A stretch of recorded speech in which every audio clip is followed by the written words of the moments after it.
교회 시대가 천년 왕국이다 라는 제목으로 요한계시록 20장 1절에서 6절까지 말씀을 전하도록 하겠습니다. 오늘 본문이 이제 보통 우리가 선교 단체라든지 아니면은 종말론을 강하게 이렇게 어필하고 주장하는 그런 그 교회의 배경 위에 있는, 그러니까 세대주의적인 배경 위에 있는 그런 배경에 우리 기독교인들이 굉장히 중요시하는 본문으로 오게 됐는데, 그게 왜 그러냐면은 오늘 여러분들 본문을 읽으셔서 알겠지만은 천년 동안의 어떤 특정한 사건에 대해서 기록을 하고 있습니다. 그러니까 이 천년 동안 벌어지는 이 사건에 대해서 이것을 역사 가운데서 일어나는 실제적인 상황에 대한 예언으로 이제 우리들이 받아들이게 된다면은, 그리고 또 이것을 시간적이고 역사적인 사건에 대한 예언으로 받아들이게 된다면은 이건 우리에게 아직 오지 않은 것이고 천년 왕국이라는 것이 있어서 이제 사단은 결박당하고 하나님의 백성들은 영광스럽게 하나님의 권세 가운데서 그리스도의 권세를 누리면서 살아야 된다라는 뜻이거든요. 그래서 이 세대주의적인 종말론을 주창하는 사람들이 이 본문을 가지고 공중재림이라든지 휴거라든지 이런 얘기들을 하게 됩니다. 우리가 교회 생활을 예전부터 좀 오래 해오신 분들은 굉장히 익숙한 단어실 겁니다. 공중재림이라든지 휴거라든지. 근데 이거에 대해서 좀 잘 모르시는 분들도 있을 수 있으니까 제가 좀 자세하게 말씀드리자면은 공중 재림이라는 것은 예수님이 이 땅 가운데 온전히 재림하시는 것이 아니라 예수님이 공중에 한번 일시적으로 재림을 하셔서 천년 왕국을 만드시고 이후에 다시 한번 온전히 재림하신다. 그러니까 예수님이 재림을 2번 하신다는 뜻이에요 라고 물으면은 그 말이에요. 그래서 예수님의 2번 재림을 믿는 사람들, 이 세대주의 종말론이거든요. 예수님의 2번의 재림을 믿는 사람들, 그리고 그 첫 번째 공중 재림이라는 선택받은 자들만이 경험하게 되는, 하나님의 백성만이 경험하게 되는 예수님의 재림을 공중 재림이라고 표현하고요. 물론 저희 교회는 이것을 받아들이지 않습니다.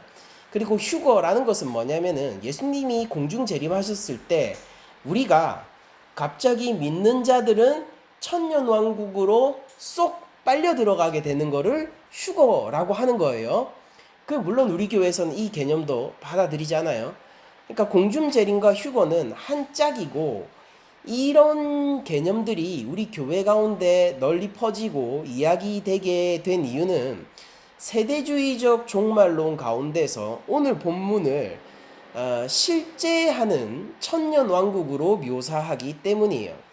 그러면은 오늘 본문에 분명히 천년 왕국에 대한 개념이 나오기 때문에 천년 왕국에 대한 입장을 크게 4가지를 말씀드리자면은, 먼저 제가 앞서 말씀드린 세대주의적 전천년설이라는 것이 있습니다. 이게 한국교회의 기승을 부리고 있는 것 같아요.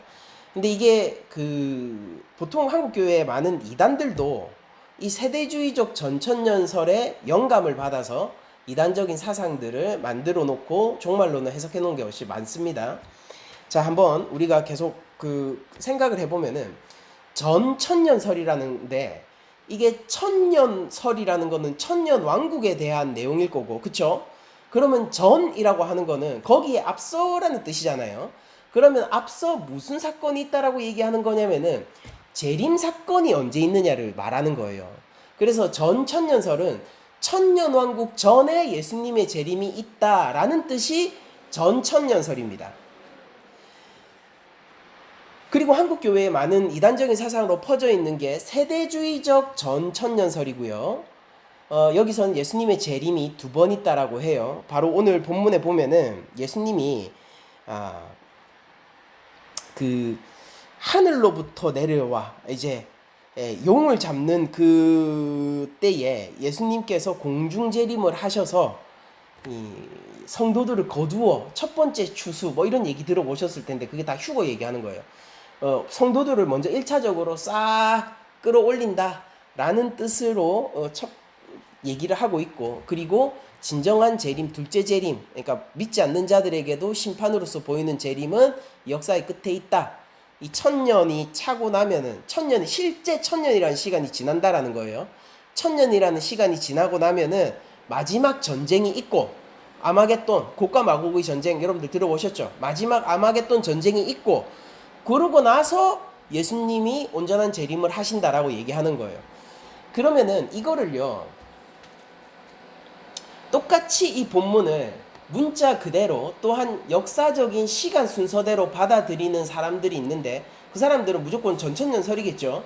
근데 그 사람들 중에서 역사적 전천년설이라고 불리는 사람들이 있습니다. 우리 교단은 이 역사적 전천년설을 이단으로 규정하지 않고 해석의 범위 안에서 수용하고 있습니다. 물론 우리 교회가 주장하는 것은 무천년설이 될 거예요.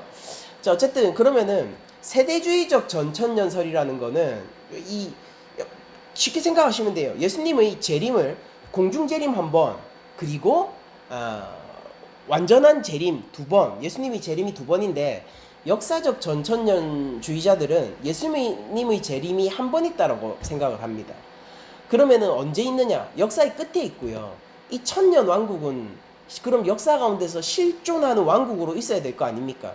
그럼 이 천년 왕국은 어떻게 될 거냐? 우리 방법은 알지 못하지만은 사단이 결박되고 하나님의 통치를 받는 사람들이 왕국을 이룰 것이라고 믿는 게 역사적 전천년설이라고 불리는 거예요. 다분히 계시록의 어떤 역사성, 시간적인 역사성을 존중하고 문자적인 해석 위에서 이런 걸 하는 겁니다. 다만 여기에서는 우리가 왜 이 개념을 받아들이냐면은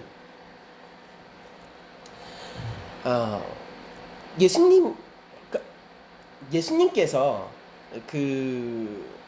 재림을 하는 것이 한 번일 뿐만 아니라 그것을 기반하고 지지하는 대부분의 복음에 대한, 구원에 대한 개념들이 올바르기 때문입니다. 그래서 사실 종말론에서 어느 정도 차이를 보이지만은 그럼에도 불구하고 이것을 저희들이 그 종말론이 조금 다르다고 해서 이단으로 규정하는 것은 아니거든요. 그러니까 종말론을 다르게 주장한다고 해도 그것을 뒷받침하는 근거들과 그 이야기를 전개하는 그 과정에서 심각한 오류가 있을 때 우리가 이단으로 규정을 하는 것이고, 그런 측면에서 역사적 전천년설은 다른 교리들에서 우리와 함께 동일하게 서 있고, 이 종말론에 있어서의 그 양상에 대해서도 상당히 비슷한데, 이 역사적인 순서로 이걸 받아들인다는 점에서 조금 다른 측면이 있는 것이죠. 어쨌든 역사적 전천년설은 이단적인 사상은 아니다 라고 얘기를 하지만은 요한계시록에 대한 충분한 이해는 아니다라고 또한 동시에 저는 생각을 합니다. 그리고 제가 예수님 역사적 전천년설도 당연히 제가 잠깐 잘못 설명을 했는데, 전천년설이니까 당연히 천년왕국이 들어서기 이전에 예수님이 재림한다라는 뜻이에요. 제가 아까 마지막 심판 때라고 얘기를 했죠. 그래서 예수님이 재림한 상황에서 그럼 천년왕국이 어디 서게 되겠습니까? 역사적 전천년설은 예수님이 이 땅 위에 온전히 재림했으니까 이 땅 가운데서 그 천년왕국이 있겠죠. 그게 역사적 전천년설이고, 이 천상의 어떤 다른 곳에서 천년왕국이 서는 게 세대주의적 전천년설이에요. 그러면은 전천년설이 있으니까 후천년설도 있겠네요. 후천년설은 뭐냐면 천년왕국 이후에 예수님이 재림한다라는 거죠. 그럼 이거는 다분히 이 역사를 바라볼 때에 긍정적인 사관을 가지고 있는 사람들이 주창을 하는 거고, 현재는 학설만 남아있을 뿐 이것을 주장하는 사람은 0명이에요. 0명. 아주 극소수 있을지 모르겠지만 기본적으로 후천년설은 사라진 것으로 저희들이 생각을 합니다. 왜냐면은 후천년설이 나오기 전에 이 역사의 배경이 어떻냐면은 서구 사회가 굉장히 발전하고 인본주의가 발전하면서 미래에 대한 희망이 가득 차 있던 때예요. 그렇게 우리들이 기술이 발전하고 우리의 도덕과 교養이 발전하고 우리의 법 체계가 더 발전하고 사회가 더욱 아름다워지면서 천년왕국이라는 게 자연스럽게 형성될 거고, 그런 아름다운 천년왕국을 우리가 이룬 이후에 예수님이 재림하실 거야 라고 주장을 하는 게 후천년설이었는데, 이게 왜 싹 들어갔냐면은 그 이후에 1차 세계대전과 2차 세계대전이 일어나게 되고요. 역사의 미래에 대한 찬란하고 긍정적인 감정 같은 것들이 역사가 실제 그렇게 돌아가지 않음을 역사 그 자체가 증명을 해버렸기 때문에, 우리가 이렇게 계속 발전하고 아름답게 우리의 도덕과 교양이 발전하고 우리가 아름다운 세상이 된 이후에 예수님이 올 거다라는 환상은 사실 두 번의 세계대전쟁을 통해 가지고 완전히 깨졌습니다. 그래서 지금 현재 학설만 있어요. 그러면은 이 후천년설도 아닌 거죠, 이 본문에 대한 해석으로. 그러면은 저희 교회가 지금부터 주장하려고 하고 우리들이 요한계시록을 지금까지 해석한 해석학의 위에서 천년왕국이라는 것을 동일한 기조로 분석을 해보면은 일반적으로 무천년설이라고 불리는 학설위에 저희들이 도착하게 됩니다. 이 중요한 건 지금부터죠. 그러니까 여러분들 헷갈리시면은 그냥 이렇게만 생각하시면 돼요. 천년왕국이라는 것은 상징적인 의미다라고 생각을 하시면 돼요. 그러니까 무천년설이라는 것은 천년왕국이 실제하지 않는다라는 뜻이 아니고요. 천년왕국이라는 게 실제 1000년 동안 이 땅 가운데 서는 특정한 왕조나 특정한 국가가 아니다라는 뜻이에요. 그러면은 천년왕국을 부정하는 게 아니라 천년왕국을 수용하는데, 긍정하는데, 천년왕국이라는 게 존재한다라고 믿는데, 그 천년왕국이라는 것은 상징적인 의미로 우리 초림과 재림 사이에 존재하는 모든 교회 시대를 일컫는 상징적인 언어다라고 받아들이는 게 무천년설입니다. 그래서 무천년설이라고 하면은 이게 좀 잘 모르시는 분들이, 그럼 성경에 적혀 있는 이 천년이라는 이 기간을 부정하는 거냐, 없다고 하는 거냐, 그게 아니라 상징으로 해석해서 실제 시간 속에서 1000년 동안 있게 되고 예수님이 직접 이 땅에 오셔가 다스리고 뭐 그렇게 되는 천년왕국이 없다라는 뜻이에요. 그러면 천년왕국은 뭐냐면은 지금 이미 2000년 동안 기독교의 역사가 진행되어 왔고요. 이 2000년의 역사 전체가 천년왕국의 시대인 거예요. 그럼 앞으로 주님이 오시기까지 얼마나 많은 시간이 남아있는지 모르겠지만은, 주님이 오시기까지 다시 2000년이 흐르고 다시 2000년이 흐르고 다시 2000년이 흐른다 해도 그 모든 기간은 무엇입니까? 천년왕국의 기간인 거예요. 상징으로 해석하는 거죠. 자, 요한계시록은 저희들이 묵시문학으로 상징적으로 계속 해석을 해왔고, 요한계시록의 우리가 큰 단락을 나눠보면은 우리가 총 7단락으로 나눌 수 있을 텐데, 그 총 7단락을 나누어 놓고 보면은 각 단락이 같은 얘기를 반복하고 있는 걸 저희들이 알게 됩니다. 맞죠? 그러나 대신에 같은 이야기를 반복하고 있으나 그 똑같은 주제를 가지고도 조금 심화시키고 그걸 발전시켜 가지고 점진적으로 이미지를 확대해 나가는데, 요거를 저희가 뭐라고 부를 거냐면은 점진적인 평행법이라고 부를 거예요. 그러니까 똑같은 이미지를 7가지를 나열한 게 아니고요. 똑같은 이미지를 기본 베이스로 해서 7개를 나열하되 각각의 단락들이 등장할 때마다 이전 단락과 같은 내용이지만은 조금 더 발전되고 심화되는 내용으로 이야기를 확장해 나가는 방식이에요. 예를 들어서 이런 거죠. 영희와 철수가 만나다가 헤어진 이야기를 하는 겁니다. 영희와 철수가 만나서 헤어졌어. 근데 두 번째 똑같은 얘기를 하는 거예요. 영희와 철수가 만나서 불같이 헤어졌어. 이야기가 확장됐죠. 근데 결국 똑같은 얘기죠. 영희와 철수가, 세 번째 이야기를 이렇게 만약 한다고 해봅시다. 영희와 철수가 만나서 헤어졌는데 얼음같이 차가워. 그렇다라고 한다면 여러분들, 두 번째에서 제가 영희와 철수가 만나서 불같이 헤어졌다, 그리고 세 번째에서 헤어졌는데 얼음같이 차갑다 라는 것은 이미지적으로는 정반대의 이미지를 가지고 있지만은 사실은 영희와 철수가 헤어진 사건에 대해서 이야기를 할 뿐이고 그것에 대한 이미지를 계속 확장해 나가고 있을 뿐인 거죠. 그게 서로 상충하거나 서로 충돌하는 개념이 아니죠. 불과 얼음의 이미지가. 그게 모두 다 영희와 철수의 이별 이야기를 묘사하는 거란 말이에요. 마찬가지로 요한계시록도 크게 7단락으로 나눠지는데 1에서 3장에서 우리들이 처음 본 게 첫 번째 단락이에요. 소아시아 7교회의 이야기가 나왔고요.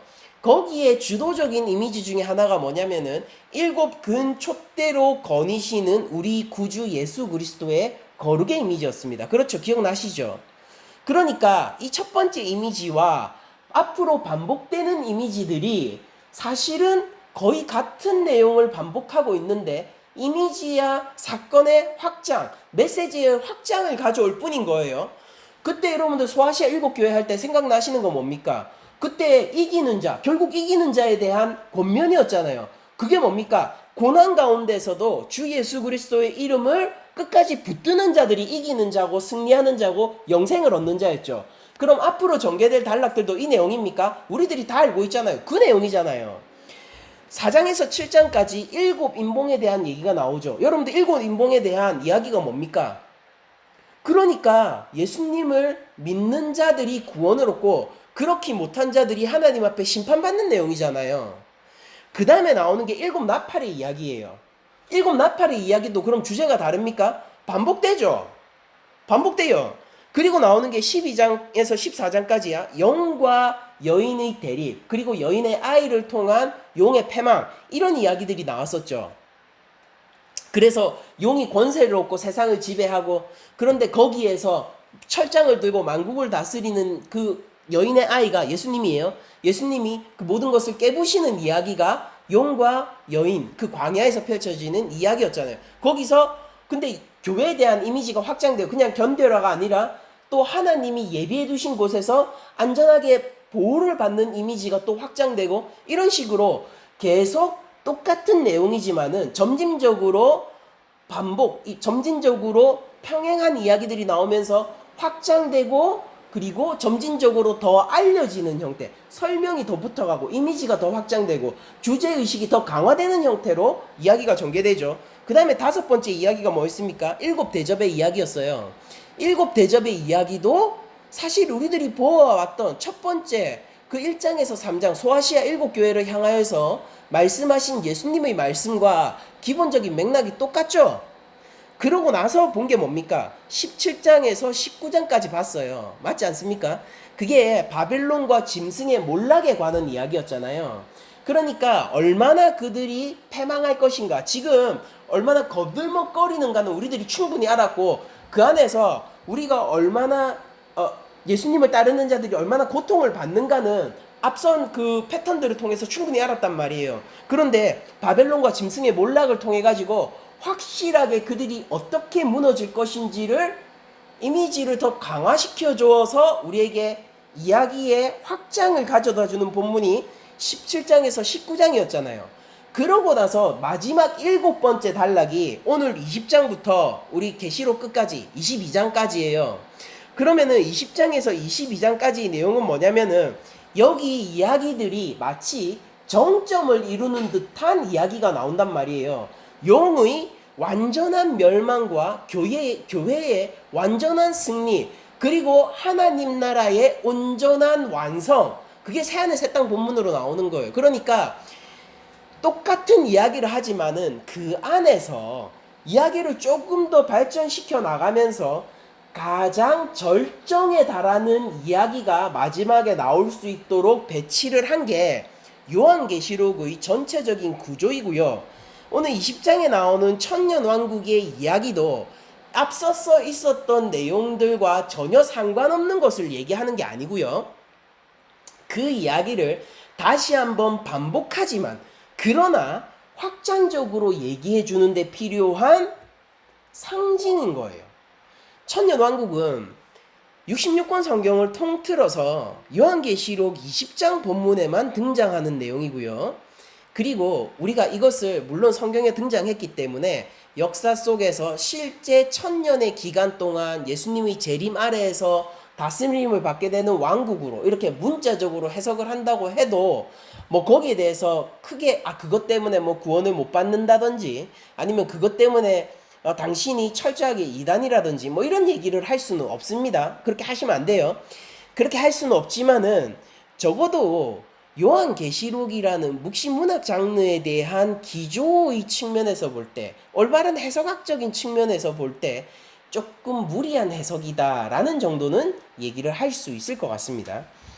자, 그러면은 오늘 본문에서 볼 때 이 본문이 20장 1절에서 3절 그리고 4절에서 6절 각 3절씩의 본문으로 나눠지게 되는데, 구조를 한번 잡아보면은 1장에서 3절은 여러분들이 이 예수님의 초림 이후에 지상에서 일어난 일이라고 보시면 되고요. 4절에서 6절은 예수님의 초림 이후에 천상에서 일어난 일이라고 보시면 돼요. 자, 다시 한번 말씀드릴게요. 예수님의 초림 이후에, 그러니까 성육신 하셔서 십자가에 달리셨던 바로 2000년 전 그 동정녀 탄생을 얘기하는 거예요. 예수님의 초림 이후에 지상의 상황을 1절에서 3절의 이야기를 통해서 묘사하고 있고요. 또 동시대에 천상의 이야기를 4절에서 6절의 이야기로 얘기를 하고 있어요. 그러면 오늘 본문은 우리 초림 이후에 살고 있죠. 예수님의 초림 이후에. 우리는 그러니까 지금 천년왕국을 살고 있는 셈이란 말이에요. 그럼 우리가 살아가는 이 땅의 상황이 어떤지, 그리고 우리가 살아가고 있는 이 시기 가운데 이 천상의 상황은 어떤지를 오늘 본문을 통해서 알 수 있다라는 겁니다. 자, 이 땅의 상황은 어떻습니까? 보겠습니다. 또 내가 보매 천사가 무저갱의 열쇠와 큰 쇠사슬을 그의 손에 가지고 하늘로부터 내려와서 용을 잡으니, 그러니까 용이 잡혔습니다. 그쵸? 그러니까 여러분들 7단락을 놓고 쭉 보면 요한계시록의 1장부터 7단락을 크게 나눴잖아요. 그럼 그 단락들을 쭉 놓고 보면은 그 자체로 반복되면서도 또 이야기가 애매하게 이어지는 듯한 그런 그림이 나오는데, 이제 앞서서 뭐 그 무저갱에서 기어 올라오는 그 짐승이 다시 무저갱으로 돌아가게 되는 듯한 그런 이미지를 주기도 하지만은, 사실은 초림 때 이미 무슨 일이 일어났다는 것을 보여주는 거예요. 용이 이미 예수님이 이 땅에 오셨을 때 결박되었다를 얘기를 하는 겁니다. 그래서 우리가 누가복음 본문에서도 다루어 봤지만은, 주일이 우리 누가복음 강해잖아요. 그 누가복음 본문에서도 봤지만은 예수님께서 제자들을 파송하시고 그 제자들이 이 복음을 전파하면서 너무나도 성과가 많으니까 기뻐서 돌아올 때 예수님이 사단이 하늘에서 번개처럼 땅에 떨어지는 것을 보았다라고 얘기하면서 이 땅의 악의 세력과 사단의 세력의 패망에 대해서 이미 말씀을 하셨잖아요. 제자들이 활동 가운데에서. 그러니까 그런 것처럼 예수님이 초림 이후의 상황은 무엇이냐? 용을 잡았습니다. 용이 결박당했어요. 언제 동안요? 1000년 동안. 이게 실제 숫자 그대로의 1000년입니까? 아니에요. 주님이 오시기 전까지 사단이 결정적으로 패망했다는 얘기입니다. 우리가 더 이상 죄와 사망 가운데 놓여 있지 않죠. 그 얘기를 하는 거예요. 우리가 더 이상 죄악 가운데에서 하나님의 정죄함을 받는 자들입니까? 그게 아니죠. 사망의 쏘는 것이 우리에게 어디 있습니까? 죄에 쏘는 것이 우리에게 어디 있습니까? 우리를 먹으려 치우려고 했던 그 이리들은 어디 있으며, 우리를 지옥으로 끌고 가는 그 정갈들은 어디 있습니까? 주 예수 그리스도의 십자가 앞에서 모두 물러났잖아요. 그러니까 이게 그 얘기를 하는 거라고요. 지금 우리가 살아가는 상황이라는 것입니다. 이 땅의 객관적인 현실로서 이런 측면을 요한은 제시를 하고 있는 거예요. 그래서 1000년 동안 결박하게 되는데 이제 절대 못 튀어나오죠. 근데 잠시 풀립니다. 3절 보면 무저갱에 던져 넣어 잠그고 그 위에 임봉하여 1000년이 차도록 다시는 왜 잡아 넣었다고요? 만국을 미혹하지 못하게 하기 위해서 잡아 넣은 거예요. 그런데 그 후에 예수님이 재림하기 전에 반드시 잠깐 놓을 것이다 라고 얘기하면서 종말의 마지막 때에는 불신앙과 하나님을 향한 미움, 모멸, 그리고 성도들을 향한 핍박이 극렬하게 반드시 있을 거라는 거를 확언시켜 줍니다. 여러분들 이건 사실 예수님의 복음서를 통한 가르침이나 바울의 어떤 어, 종말론들 이런 것들에 비추어 봐도 이 패턴은 계속해서 사실 반복적으로 나타나긴 합니다. 그러니까 마지막 때, 정말로 마지막 때에는요, 그 어느 때보다 하나님의 이름이 멸시당할 것이고요, 예수를 믿는 자들이 핍박을 당할 것이고, 주 예수 그리스도의 이름을 경홀히 여기는 시대가 올 거예요. 죄악이 상식이 되는 시대가 올 거라고요. 그러면 여러분들, 지금 시대가 그런 시대일까를 생각해 보면은 그럴 수도 있어요. 하나님의 이름이 어느 때보다 경홀함을 받습니까? 길가의 돌멩이만도 못한 취급을 받고 있어요. 사람들이 죄악을 따르고 있나요? 그러니까 우리 대한민국은 사실 시민의식이 높고 고상한 사회잖아요. 전 세계를 뒤져봐도 지금 현재의 대한민국만큼 시민의식이 높은 국가를 손에 꼽기 힘들죠. 그러니까 적어도 우리가 전 세계 국가 가운데 10손가락 혹은 5손가락 안에 정도는 들어가지 않겠습니까? 전 그렇게 믿습니다. 그런데 우리 대한민국을 지배하고 우리 대한민국을 이끌고 가고 있는 질서가 선과 아름다움의 질서일까요? 아니면은 탐욕과 죄의 질서일까요? 그러니까 여러분, 우리가요, 이 마지막에 그 환난과 고난 막 이런 걸 얘기하면서 자꾸 뭐 청년들을 협박하고, 마지막 때의 고난 이러면서 성도들을 마음을 힘들게 하고 그들을 협박하고 뭐 그런 종말론적인 설교들이 자꾸 벌어지는데, 여러분들 잘 생각해 보시면요, 지금 잘 살고 계시잖아요. 근데 지금도요, 여기서 얘기하는 사탄이 잠깐 놓이는 때의 자격을 가지고 있어요. 지금 이 시대도요. 예수 믿기 편합니까? 주의 이름을 위해서, 영광을 위해서 자신의 삶을 끌고 가기 편해요? 종교의 자유가 있기 때문에요? 교회 나오는데 아무도 돌을 던지지 않기 때문에요? 아니잖아요.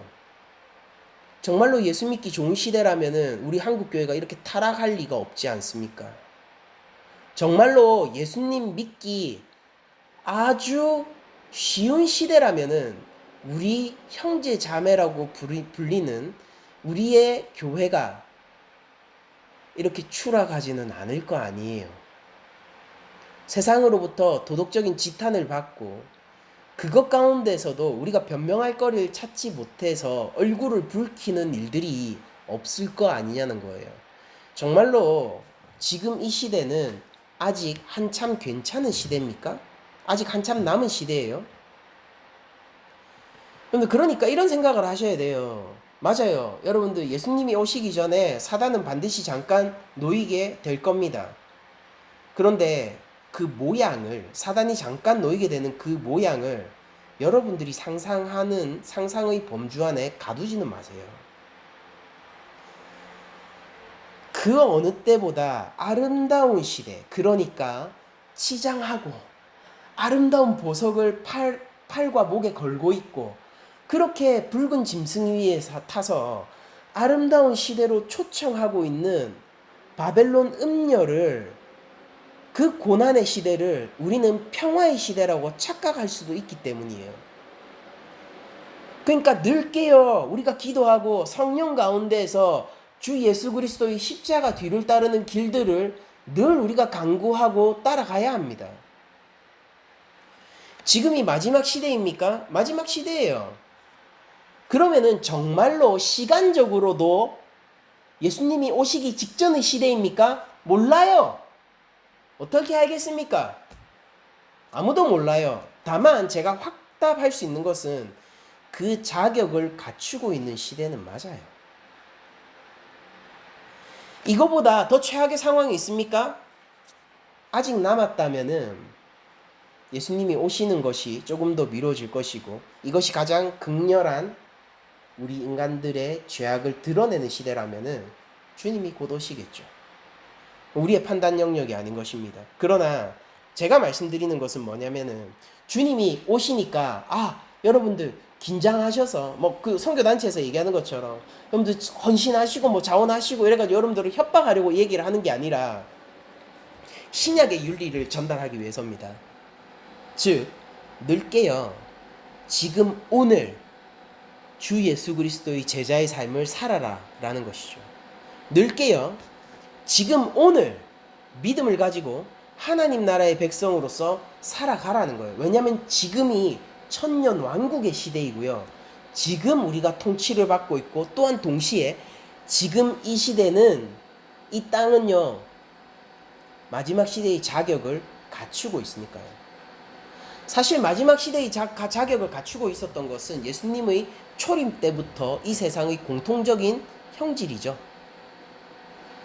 하나님의 독생자가 구원을 위해서 왔는데 그를 버리고 십자가에 못 박은 것만큼이나 마지막 심판이 필요하다는 것을 역설하는 시대가 또 어디 있을까요? 그럼 오늘 시대는 하나님이 심판하시기에 충분치 않은 시대일까요? 한 1000년 전쯤에는 괜찮았나요?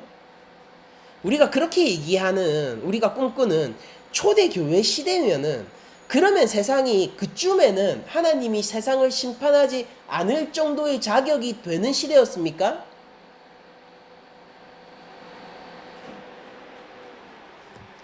마지막 심판의 자격을 갖추고 있는 것이 늘 갖추고 있는 것이 세상의 본질적인 속성입니다. 그리고 사단이 마지막 때에 반드시 잠깐 놓여 우리가 결코 하나님께로 돌아갈 수 없는 세대임을 증명하게 되는 때 바로 예수님이 다시 오시게 될 거고, 그렇기 때문에 우리는 오늘 지금 여기서 하나님 나라를 살아가야 되는 거예요. 그러니까 신약의 윤리를 전하는 것입니다. 이거 가지고 협박하는 게 아니란 말이에요. 시간적인 개념도 아니란 말이에요. 자, 그렇게 이 땅의 상황을 이 1차 독자인 요한 공동체는 어떻게 했습니까? 이때 당시에 소아시아 7교회를 중심으로 했던 이 회람 서신을 받았던 초대교회는 어떻게 했어? 이 본문에 도착하게 됐을 때 그래, 로마의 황제가 짐승으로 날뛰고 우리를 죽이고 핍박하고 있는 이 시대도 사실 본질상 무엇이다?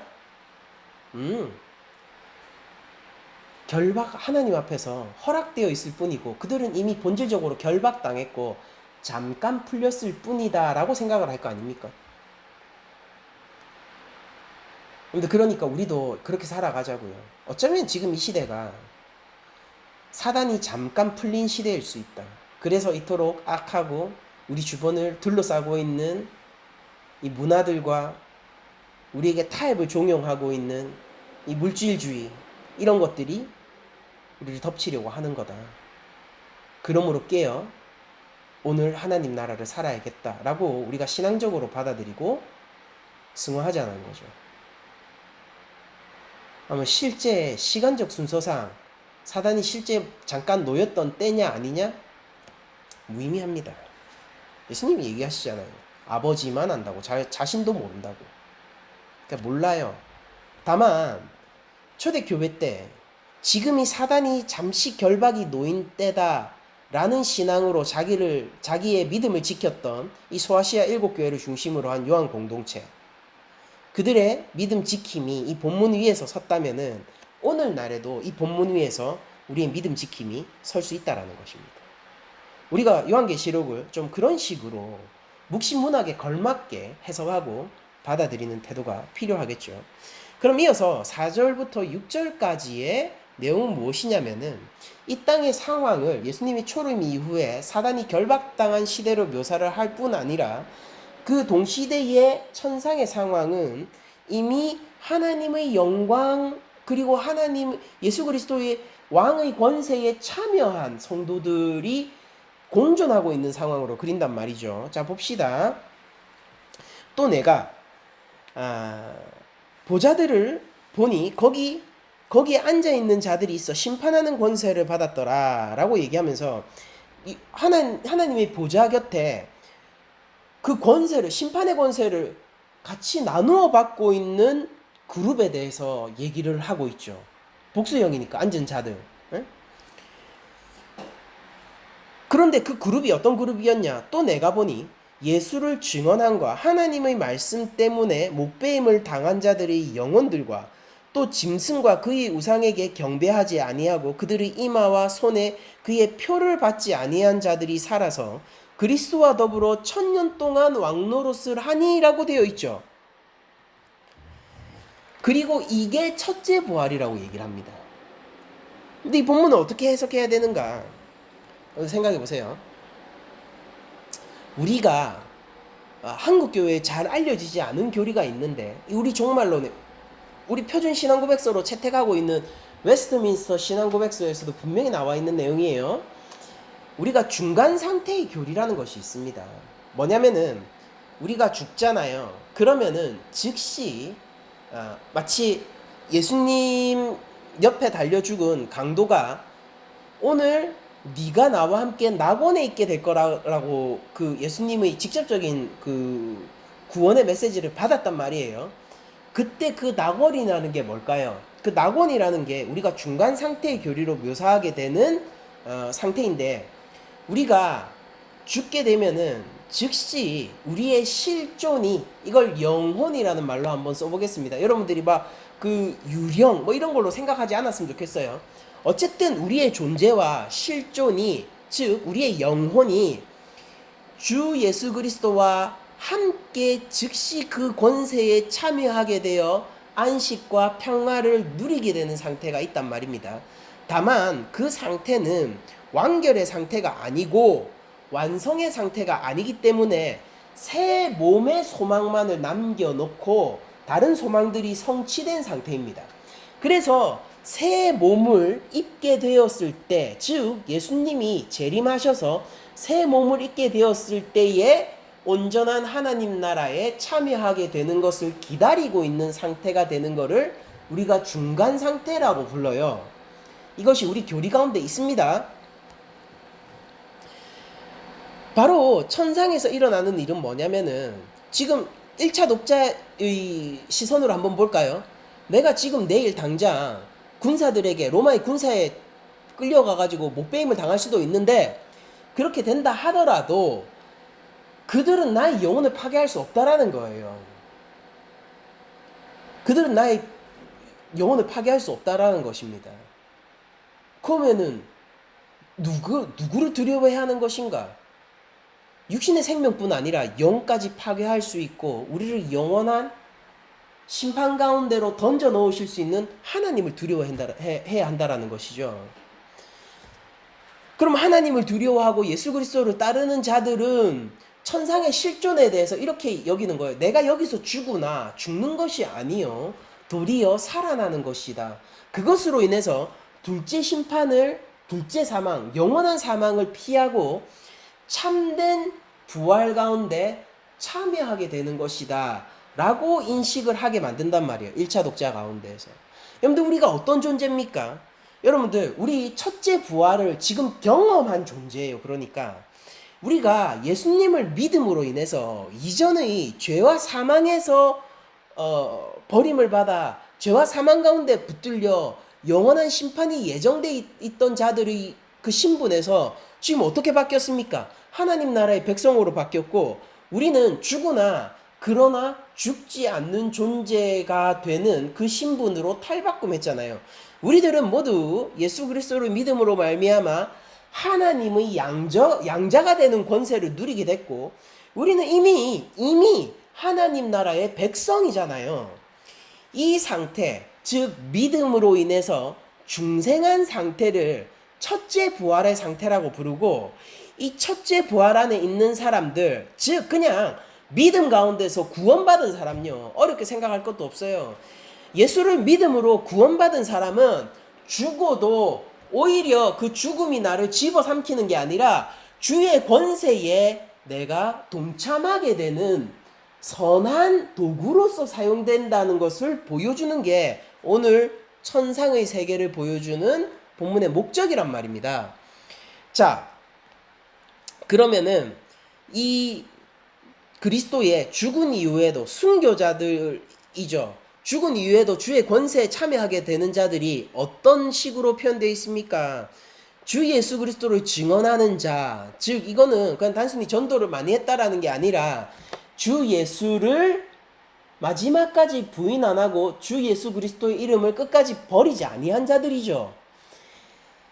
너 이거 황제 숭배해. 예수를 부인하면은 그가 하나님의 아들이다, 왕이라는 거를 부인하면은 내가 살려줄게 라고 할 때도 그리스도를 증언하는 자들, 그로 말미암아 목배임을 당하더라도, 즉 순교를 당하더라도 그 길을 갔던 자들, 그리고 우상에게 경배하지 않는 자들, 1차 독자에게는 황제 숭배에 참여하지 않는 거예요. 이 모든 것이 기본적으로 황제 숭배와 관련이 있습니다. 그 우상에게 경배하지 않는 자들, 그리고 이마 손에 그 표를 받지 아니하는 자들, 뭡니까?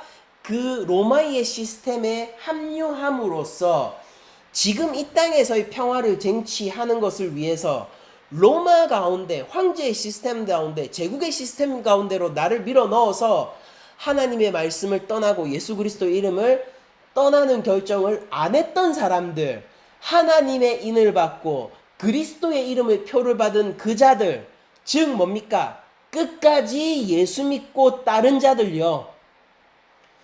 우리 1장에서 3장 이야기를 다시 한번 떠올려 보죠. 이기는 자가 누구였습니까? 주 예수 그리스도의 이름을 끝까지 붙드는 자들이었잖아요. 그들에게 구원이 있고 영생이 있었지 않습니까? 그들이 이기는 자들이었잖아요. 신천지 이만희가 아니고요. 바로 우리들이라는 거예요. 이게 똑같이 오늘 본문에 나오고 있는 거예요. 우리는 죽으나 죽지 않고요, 주의 영광을 위해서 이 믿음 가운데서 죽으면요, 이 죽음조차 무슨 도구가 됩니까? 선한 열매 도구가 되는 거예요. 하나님이 악한 일도 선하게 사용하시죠.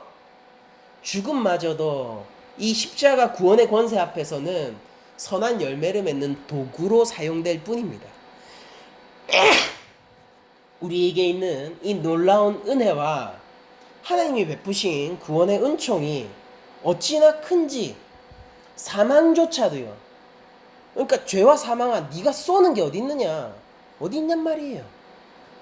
이 놀라운 권세 가운데 우리가 참여를 하고 있다라는 것입니다. 그러므로 사단은 결박당했습니까? 결박당했어요.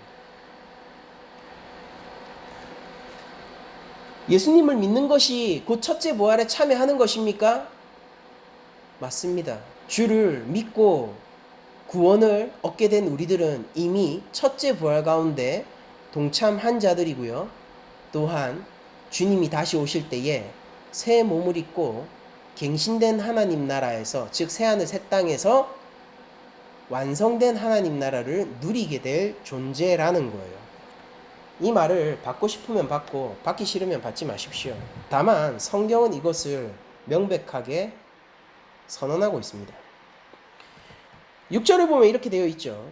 이 첫째 부활에 참여하는 자들, 즉 우리 교회 말이에요. 교회, 예수님 믿는 사람들, 예수 믿어서 구원받은 이 죄인들 말입니다. 이 첫째 부활에 참여한 자들은 복이 있고 거룩합니다. 어떤 복입니까? 둘째 사망이 그들을 다스리는 권세가 없어요. 로마 황제는 지금 나의 목을 벨 수 있을지 모르겠지만은 그것조차도 하나님께서 선용하실 거고, 하나님이 나를 구원하시고 사랑하는 방법은 나의 상상보다 훨씬 크시고, 그리고 황제는 나를 죽일 것처럼 협박하고 있지만, 사자처럼 이를 드러내고 있지만, 진짜 사자이시고 왕이신 하나님 앞에서 그는 영원히 멸망할 것이고 나는 도리어 지금 죽음으로 그 멸망을 피하게 될 거다라는 것입니다. 그 복이 있다는 거예요. 이 땅에서 고난을 받지 않는 복이 있다는 게 아니고요, 하나님의 심판 가운데 서지 않아도 되고 도리어 영원한 생명이 보장되고, 그 정도가 아니에요. 하나님의 영광에 직접적으로 참여하게 되는, 천사조차도 부러워하게 되는 거예요. 하나님의 영광에 직접적으로 참여하게 되는, 그리스도와 교제하게 되고 하나님 형상으로서 온전히 회복되게 되고 우리가 누릴 수 있는 여러분들 꿈꾸는 것들 있죠. 이랬으면 행복하겠다. 내가 이런 사람이었으면 좋겠다. 내가 진짜 나대로 자유롭게 살고 싶다. 이 사회가 이랬으면 좋겠다. 이 사회가 공평했으면 좋겠다. 이 사회가 사랑이 넘쳤으면 좋겠다. 내가 속한 공동체가 더 아름다워졌으면 좋겠다. 이런 것들 있잖아요. 여러분들 합당한 소망입니다. 소망을 품으세요. 언제 이루어집니까? 바로 둘째 사망이 우리를 비껴나가고 우리를 영원한 하나님 나라로 데려가는 주님의 이 땅에 오시는 재림 이후에 그 모든 것이 성취될 거라고요. 우리가 그렇게 될 거란 말이에요. 그 소망 여러분들 성취될 거예요. 다만 지금 우리는 그것을 추구하되 어떻습니까? 완성을 기다려야 할 뿐인 겁니다. 자, 그래서 우리 둘째 사망이 우리를 다스릴 권세가 없는 생명의 복을 얻게 되고요. 너무나도 거룩해서 하나님과 그리스도의 제사장이 되어서 이 천년, 뭡니까? 교회 시대, 초림과 재림 사이의 시대죠. 즉, 초림과 재림 사이의 교회 시대 동안에, 그러니까 오늘, 지금 우리 말이에요. 지금 여기에서 그리스도와 더불어 왕 노릇을 한다라는 겁니다. 이것은 천상의 상황이면서 그리고 우리 앞선 선지자들과 순교자들의 현재 영적인 실존이면서 동시에 하나님 나라를 온전히 살아갈 수 있는 예수 그리스도를 통해 성령을 통해 하나님 나라를 허락받은 우리의 실존이기도 한 겁니다. 여러분들 주위를 둘러보십시오. 고난이 가득합니까? 오케이, 맞아요. 고난이 가득해요. 욥조차도 그 고난을 피할 수 없었습니다. 하나님이 공식적으로 인정한 의인, 바로 사단에게 자랑하고 그를 내어줘도 이 시험할 것을 시험할 것을 허락할 정도로 신뢰하고 있었던 그 욥도 고난을 피할 수 없었어요. 사단이 있기 때문이죠. 그렇습니까? 그러나 여러분들 진짜 묵시적 관점에서 주위를 둘러보세요. 고난이 있습니까? 고난이 있어요. 그것이 우리가 불행하다는 뜻이 아니에요. 고난이 있습니까? 고난이 있습니다. 힘들어요? 힘든 일이 있죠. 그런데 그것이 우리가 거룩하지 않다는 뜻이 아니고 우리에게 복이 없다라는 뜻이 아니고 그 고난 가운데에서도 사단이 결박당한 현실을 보고 천상의 그리스도의 권세를 누리면서 살아가는 삶을 살 수 있다면은 우리는 그 누구보다도 복받았고 세상에 알 수 없는 평안과 여러분들 이 평안을 세상이 어떻게 알겠어요? 이 복을 상상이나 할 수 있겠습니까? 여러분들 절대 모릅니다. 절대로. 우리는 경험적으로도 그리고 본문 성경을 통해서도 알고 있잖아요. 이것을 세상이 어떻게 알겠냔 말이에요.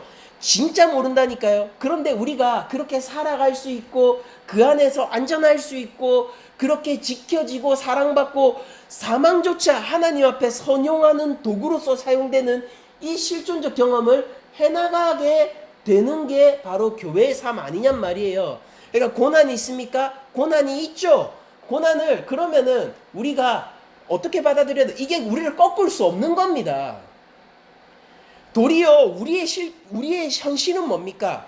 고난이 있음에도 불구하고 하나님 나라의 안위 가운데 있는 게 우리의 실제 영적 현실이라는 거예요. 그러니까 눈을 감으면은 우리가 거기에서 멀어질 것이고 눈을 똑바로 뜨고 하나님을 향해 기도하며 하나님의 뜻을 따라 살아가면은 우린 너무 잘 알고 있잖아요. 괜찮잖아요. 잘 풀리잖아요. 그것이 세상적 방법이 아니라 할지라도 잘 풀리잖아요. 아프고 약한 자녀를 키우고 계신 부모님이 계십니까? 그 아이가 그렇다면 복이 아닙니까? 복이잖아요. 그 자녀의 진정한 가치를 알고 있는 그 부모님들은 알고 있잖아요.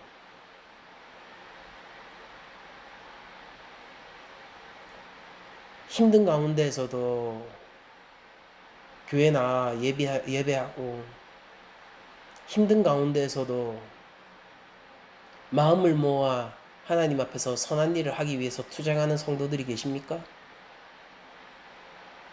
그 어려우니까 여러분들 복 받은 게 아니라고 느껴지세요? 아니잖아요.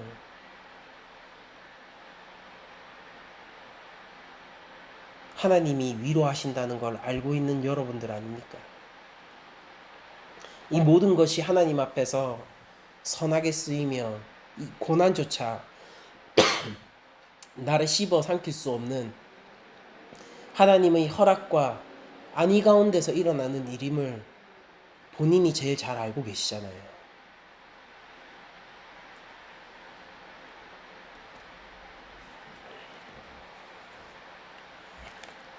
예수님이 죄와 사망 가운데 한번 삼켜지신 것은 우리에게 그 길을 면하게 하기 위해서이고, 예수를 믿음으로 하나님의 자녀가 된 우리들은요, 이미 첫째 부활에 참여하여 그 죄와 사망에 삼켜지는 것을 경험하지 못하는 세대입니다.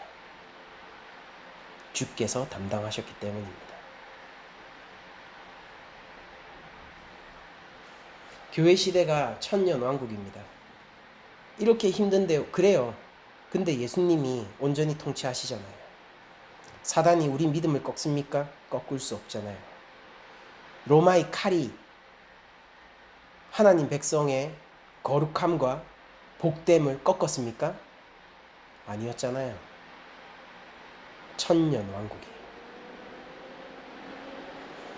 이 시대에 세속적 기준과 물질들이 우리가 하나님의 자녀가 되고 예수 그리스도의 신부가 되는 믿음의 실존을 꺾습니까? 꺾지 못하잖아요. 여러분들 사단은 결박당했고 우리는 안전합니다. 그러니까 요구하는 건 하나입니다. 이제 말씀을 마칠게요. 눈을 들어 하나님을 바라보시고 한눈 팔지 말고 거기에 나의 마음과 나의 삶을 두고 걸어가십시오. 이 왕국을 누리십시오. 이 안전하고 복이 가득하고 거룩한 제사장으로 살아가는 이 나라를 지금 여기에서 누리세요. 사단을 두려워하지 마시고 세상을 두려워하지 마시고 나의 약함을 두려워하지 마세요. 그러니까 하나님 바라보세요.